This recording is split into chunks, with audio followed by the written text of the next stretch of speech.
topic of global warming has been a highly debated and controversial issue in recent years, with many scientists and mainstream media outlets presenting it as an undeniable fact.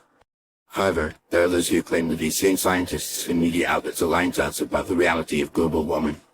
While it may seem absurd to suggest that scientists and journalists would intentionally deceive the public, there are several reasons why this might be the case.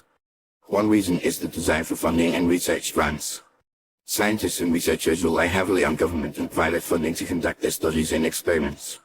If they can create a sense of urgency and panic around a particular issue, such as global warming, they are more likely to receive the funding they need.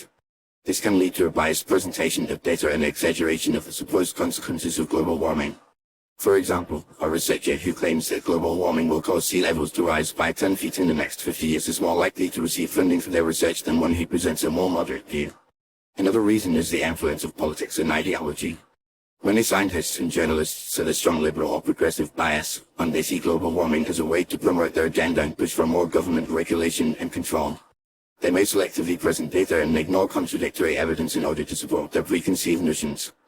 For instance, the IPCC report on global warming has been criticized for its flawed methodology and biased presentation of data. Yet it is still widely cited as the definitive authority on the subject. The mainstream media also plays a significant role in perpetuating the supposed consensus on global warming.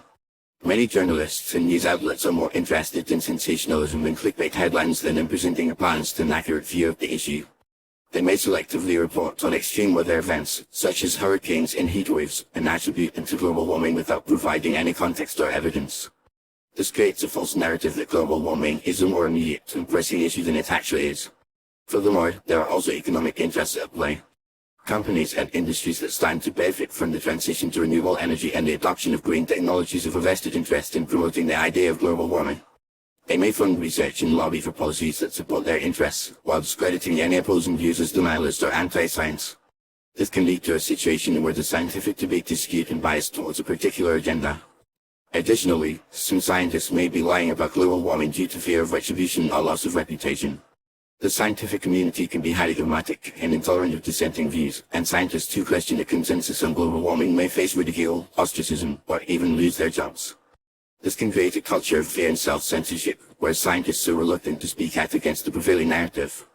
It is also worth noting that there are many credible scientists and experts who disagree with the supposed consensus on global warming. They may present alternative explanations for the observed changes in the climate, such as natural fluctuations or the effects of solar radiation. However, their views are often ignored or dismissed by the mainstream media and the scientific establishment, which can create a false impression that there is no debate or dissent on the issue. In conclusion, while it may seem absurd to suggest that scientists and mainstream media outlets are lying to us about global warming, there are several reasons why this might be the case. The desire for funding, the influence of politics and ideology, the pursuit of economic interests, fear of retribution, and the dogmatic nature of the scientific community can all contribute to a biased and misleading presentation of the issue. It is essential to approach the topic with a critical and nuanced perspective, considering multiple viewpoints and evaluating the evidence objectively. By doing so, we can gain a more accurate understanding of the complex and multifaceted issue of global warming and make informed decisions about how to address it.